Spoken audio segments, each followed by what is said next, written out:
Avec l'ajout de Sculptris Pro, vous avez maintenant du coup certains pinceaux qui peuvent être encore plus intéressants justement dans la phase de création de vos sculptures. Si on vient faire un tour rapidement là-dedans, vous avez le Clay Build-Up par exemple, qui est un de mes préférés quand je vais faire de la sculpture, qui permet vraiment de rajouter de la matière comme ça, qui est compatible avec Sculptris Pro. Le Dame Standard, on a vu qu'effectivement il était compatible aussi.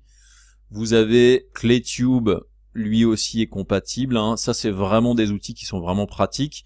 Bien entendu, le Soft, le Smooth est compatible et vous permet donc de lisser.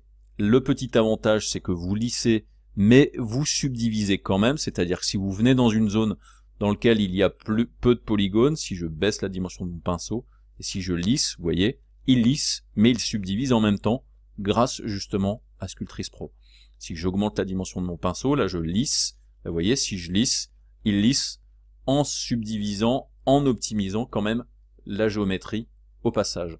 Donc ça peut être vraiment pratique. Ensuite, je peux venir ici sur ces géométries-là, je peux lisser, puis là, regardez, il y a un petit truc qui se passe.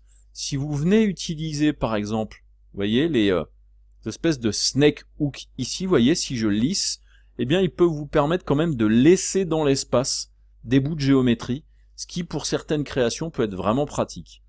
Comment est-ce que j'ai fait ça? Tout simplement, si je viens ici dans les pinceaux, si je prends le snake hook, donc j'appuie sur S, on a donc le snake hook de base, que je vais pouvoir utiliser, vous vous souvenez, c'est ce pinceau qui vous permet donc de faire des espèces d'excroissance qui partent comme ça. Donc on peut rajouter de la matière dans l'espace de cette manière-là. Eh bien, quand je vais venir ici sur une zone et que j'appuie sur Shift, quand je vais faire ça, en fait, vous voyez qu'il subdivise, mais en même temps, il garde dans l'espace la zone, vous voyez qu'il supprime la surface parce que je suis en train d'appuyer sur Shift, mais du coup, il garde quand même dans l'espace la zone sur laquelle vous n'avez pas fait le lissage, et ça permet quand même d'aller assez loin au niveau de vos créations en utilisant cette fonction-là. Ça permet aussi de rattraper des fois des petites erreurs qui étaient un petit peu difficiles à gérer avant quand on utilisait justement le snake hook et après le Dynamesh par exemple.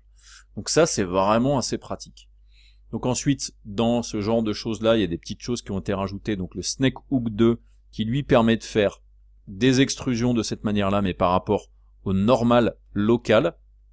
Donc ça, c'est pas mal parce que le snake hook le faisait par rapport à la vue de caméra. Là, lui, il le fait vraiment par rapport à l'orientation des faces, ce qui est quand même vachement plus pratique si vous voulez faire des membres, par exemple, sur un personnage, rapidement, c'est pas mal. Vous avez Snake Sphere qui permet, en fonction de la dimension de votre pinceau, de faire vraiment, voilà, ces espèces d'extrusion avec une espèce de petite sphère. Donc ça peut être pas mal aussi, effectivement, pour la création de certaines géométries. Donc, il y a vraiment pas mal des pinceaux qui ont été, justement, mis à jour pour cette utilisation avec Sculptris Pro pour vous permettre de sculpter beaucoup plus rapidement vos personnages, vos créatures, vos designs.